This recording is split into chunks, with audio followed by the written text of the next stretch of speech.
주예배 드리시는 사랑하는 성도님, 여러분의 마음의 바람, 소원은 어떤 것이 있으십니까? 이 시간 한번 생각해 보셨으면 좋겠습니다. 제가 한번 다섯을 한번 세볼게요. 여러분의 바라는 걸 한번 생각해 보세요. 하나, 둘, 셋, 넷, 다섯. 생각하셨어요? 너무 많으시죠? 내 자신을 향해서 소원하고 바라는 일도 많지만 또 우리 자녀들을 향해서 바라고 소원하고 또 기대하는 일들이 참 많습니다. 아마 이 시간 손가락으로 꼽아보라고 하면 적게는 수십 가지에서 수백 가지 훨씬 더 많으실 겁니다. 혹시 오늘 예배 드리시는 성도님들 중에 제가 여러분 마음에 소원이 어떤 것 있는지 생각해 보세요 라고 질문했을 때, 목사님, 저는 더 이상 소원이 없습니다. 저는 이미 받은 은혜가 너무 많아서 내 잔이 넘칩니다. 혹시 이렇게 생각하고 고백하셨던 성도님은 계시는지요? 내가 지금까지 살아오면서 끝없는 소원과 바람, 그 열망으로 사실 살았지 않습니까? 어쩌면 우리의 인생이 걱정거리, 염려거리, 근심거리가 끊임이 없었던 것 같아요. 이 한 문제 해결하고 나면 또 다른 문제가 생기고, 그 문제가 이제 다 됐나 싶으면 또 다른 문제가 생기는, 어쩌면 끊임없는 걱정거리의 인생을 오늘 저와 여러분은 살고 있는 것을 경험합니다. 이렇게 끊임없는 걱정과 염려 가운데 있는 우리 가운데 여러분 그거 아시죠? 누가는 예수님의 말씀을 기록할 때 예수님이 구하라 그러면 너에게 주실 것이요 찾으면 찾을 것이라 라고 하신 그 말씀에 악한 자라도 하물며 자식에게 좋은 것을 줄 알거든 하물며 구하는 자에게 성령을 주시지 않겠느냐, 이렇게 말씀하셨어요. 수십, 수백, 수천 가지를 구하지만 주님께서는 마태복음의 표현에 의하면 좋은 것을 너에게 주시지 않겠느냐. 그 좋은 것이 성령님이래요. 여러분 어떠세요? 하나님, 저는 이것 주세요. 저는 이것 주세요. 구하는 게 각양각색인데 예수님께서는 구하는 자에게 성령님을 주신다, 보내주신다 말씀하고 계세요. 왜 성령님일까 여러분 생각해 보셨어요? 여러분, 우리에게 지금 당장 필요한 것들이 너무 많잖아요. 결핍과 문제, 고난으로 인해서 해결해야 될 것들이 너무 많은데 우리에게는 왜 성령님을 주실까라고 하는 건 말입니다. 여러분, 우리의 삶 가운데 믿음의 선배들의 삶, 그러니까 앞서간 믿음의 선배들의 삶의 모습을 보면 그들의 인생을 완전히 송두리째 바꾸어 놨던 일들이 있죠. 베드로든 바울이든 그들의 인생의 믿음의 선배들의 삶을 보면 삶이 완전히 바뀌는 걸 경험합니다. 그러니까 소원의 성취를 위해 살았던 그들의 삶이 소원의 변화가 일어나는 거죠. 소유의 확대를 위해 살았던 그들이 존재의 변화가 일어나면서 완전히 다른 삶을 살아요. 그 분기점이 뭐가 있냐면 성령의 충만한 은혜를 받은 때였습니다. 그러니까 오늘 여러분, 지금 예수님께서는 내일이면 이제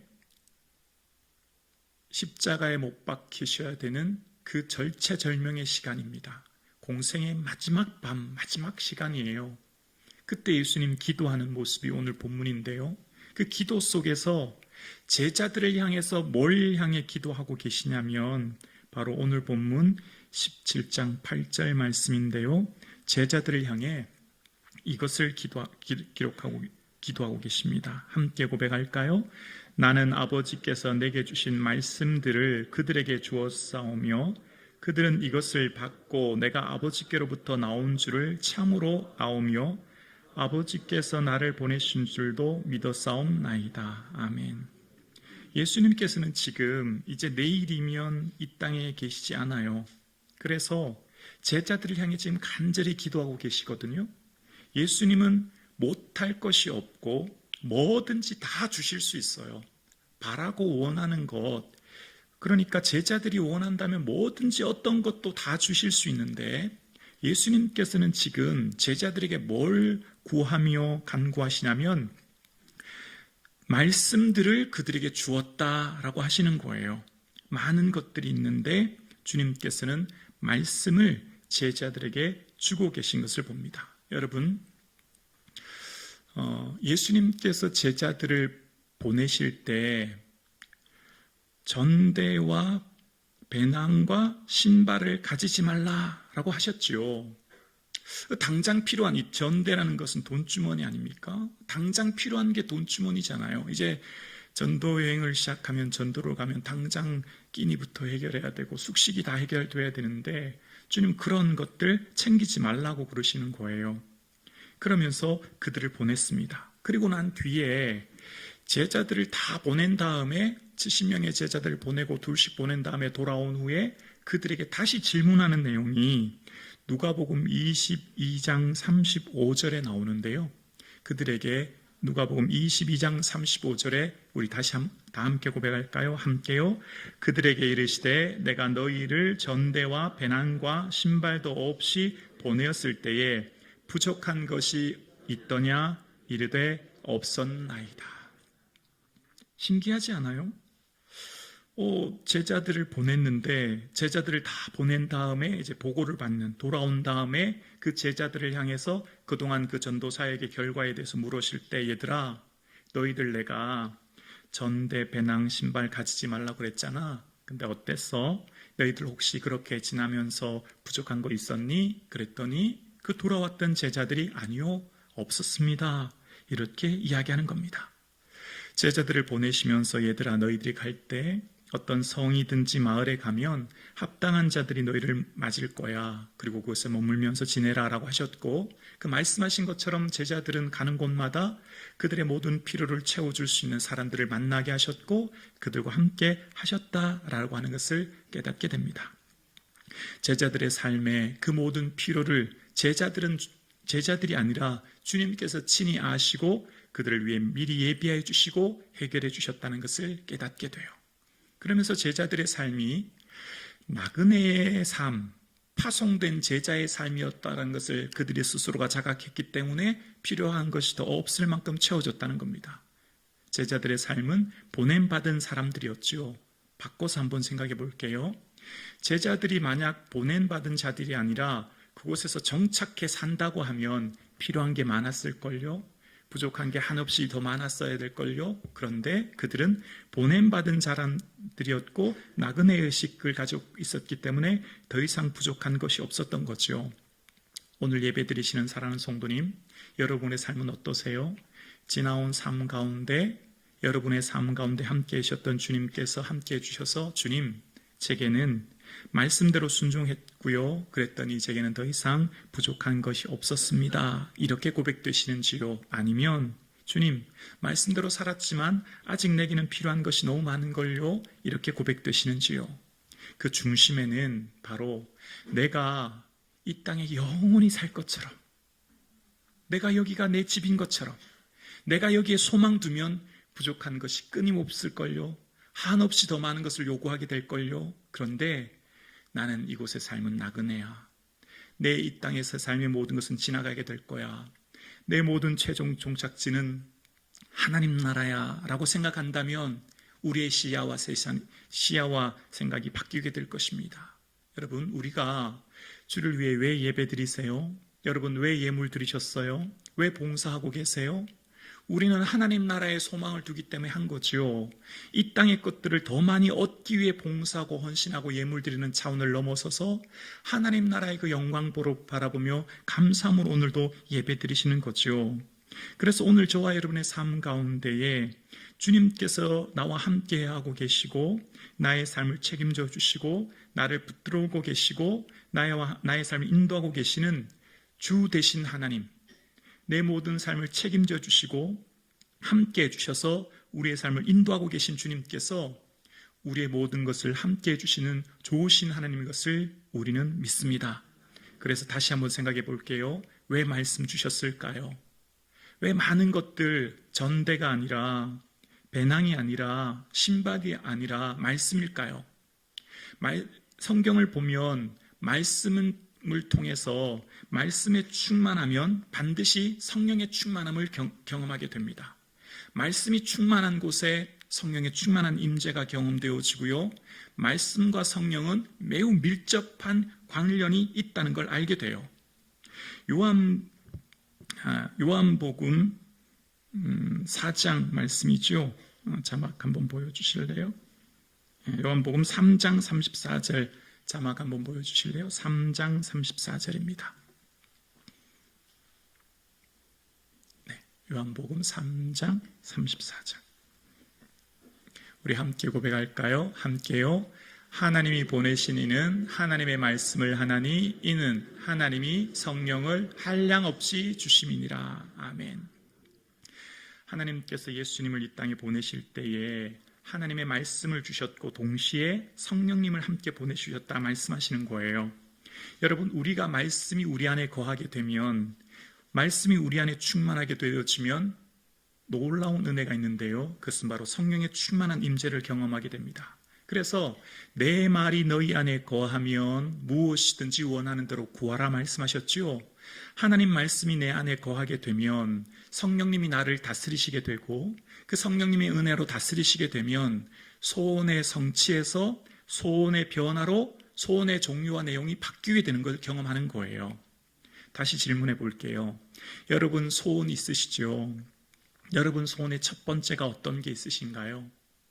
여러분 소원의 첫 번째가 예수님도 사랑하는 것, 예수님도 아는 것, 예수님 위에 사는 것, 예수님 위에 죽어가는 영혼 구원하는 것, 그런 은혜로 소원이 변화되어지는 놀라운 은혜가 있기를 주의 이름으로 축원합니다. 이 소원이 우리에게 놀라운 기쁨과 영광을 누리게 되는 것이죠. 여러분, 우리가 잊고 사는 게 있어요. 여러분, 우리는 천국을 너무나 쉽게 잊고 이 땅을 살아요. 마치 이 땅에서 영원히 살 것처럼 우리는 매 순간을 살아요. 우리는 마치 이 땅에서 천년만년 누리며 살 것처럼 착각하면서 살아요. 그래서 주일 아침은 어떤 시간일까요? 이 예배의 시간은 어떤 시간일까요? 천국 소망을 바라보며 잊고 살았던 천국을 다시금 기억하는 시간입니다. 내가 원래 누구죠?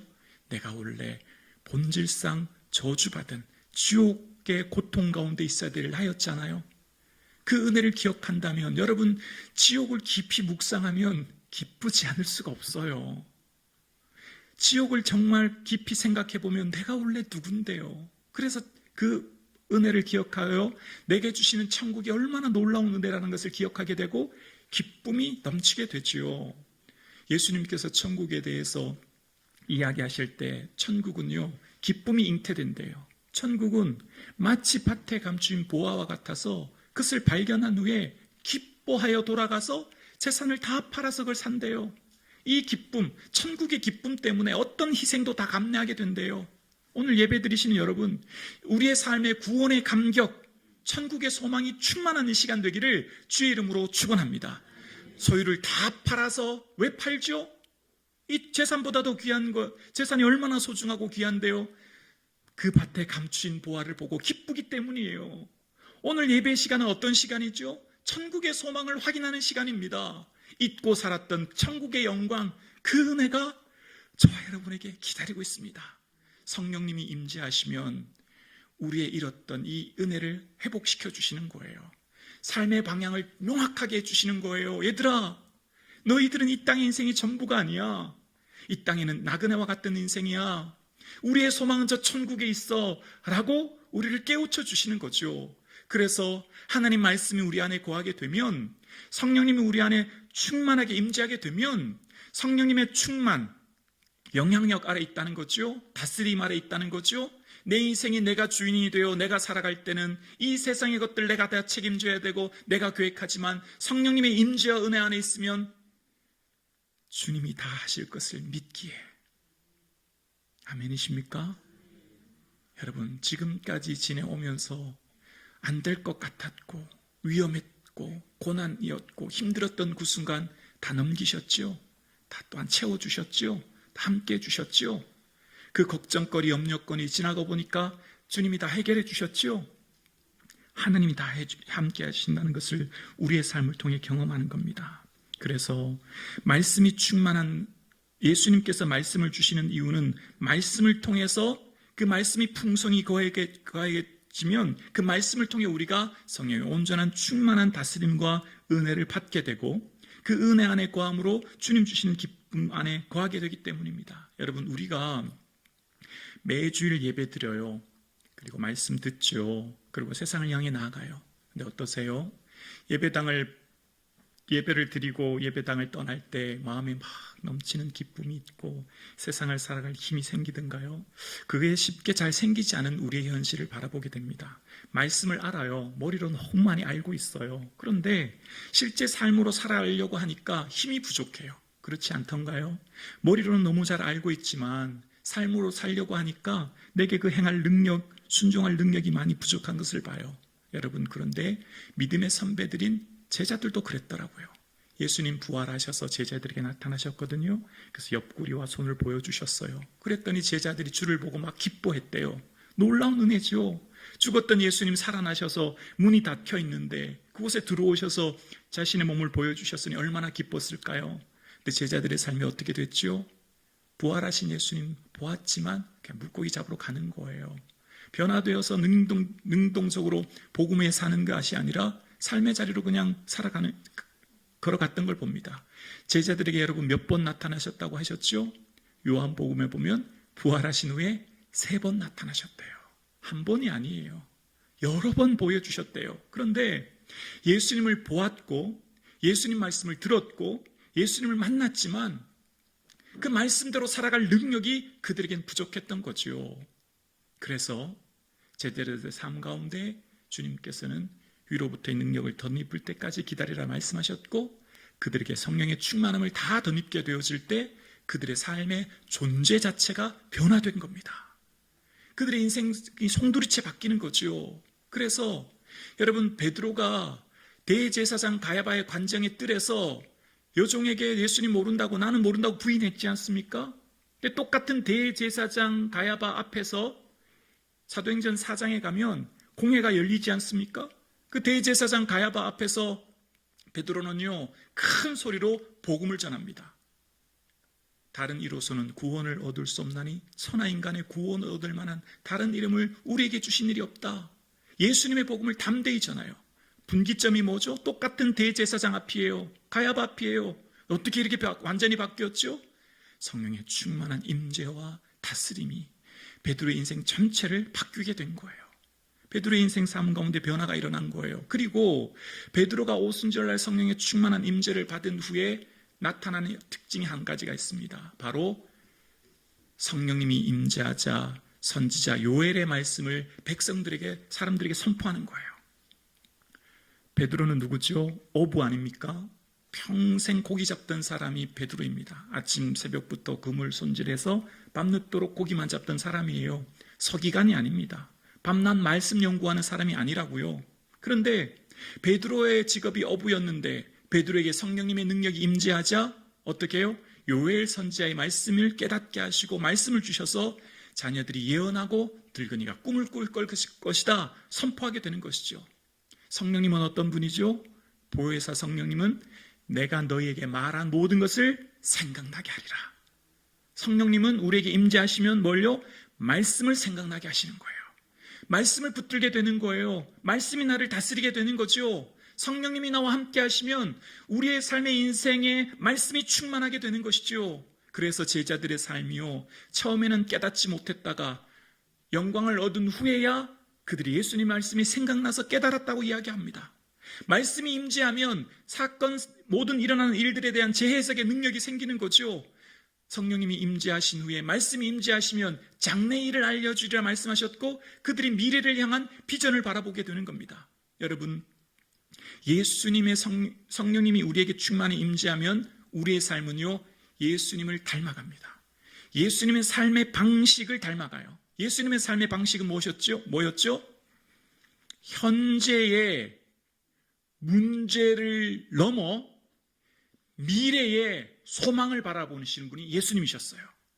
예수님은 현재의 문제로 인하여서 말씀하시거나 가르치시는 것이 아니라 현재의 결핍, 현재의 질병, 현재의 문제를 보시지만 미래에 하나님 하실 일을 바라보고 소망 중에 선포하고 나아가셨어요. 이게 예수님의 삶의 방식이에요.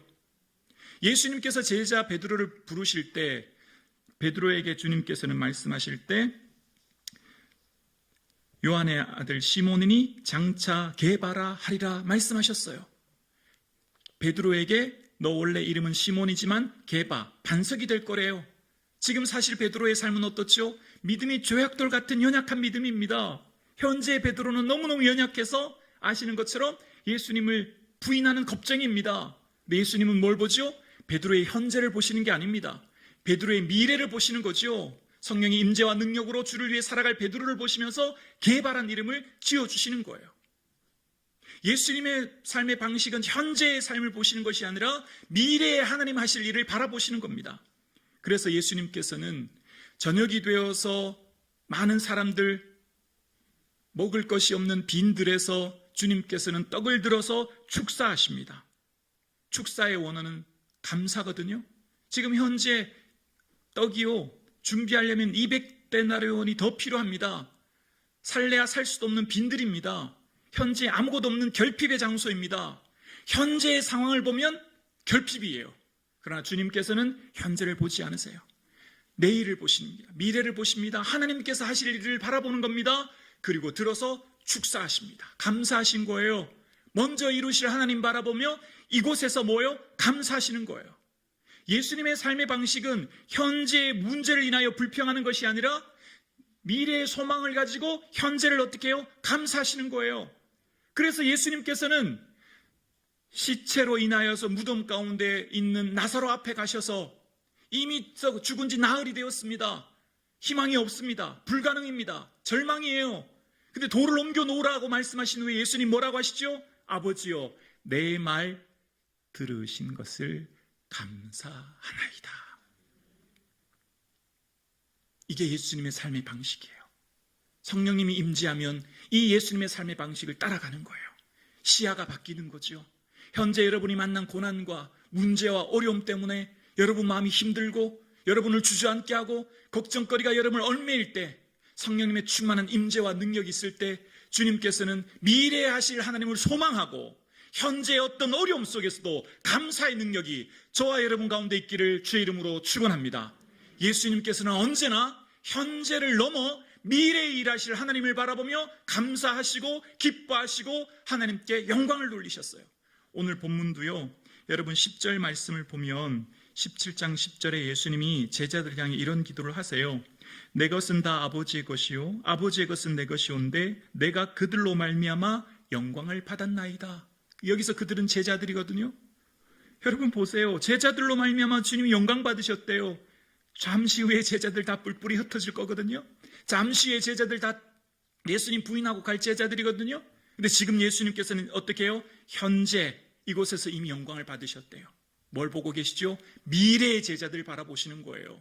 궁극적 미래의 제자들의 삶을 통해 예수 그리스도를 위해 순교의 자리까지 가고하는 그들의 삶을 현재 이곳에서 앞당겨 감사하시고 영광을 받으셨다는 겁니다. 오늘 예배하는 사랑하는 성도님, 왜 성령님이 우리에게 필요할까요? 왜 우리에게 말씀이 필요할까요? 성령님이 충만한 임재가 있으면 예수님의 시야를 우리도 갖게 되는 겁니다.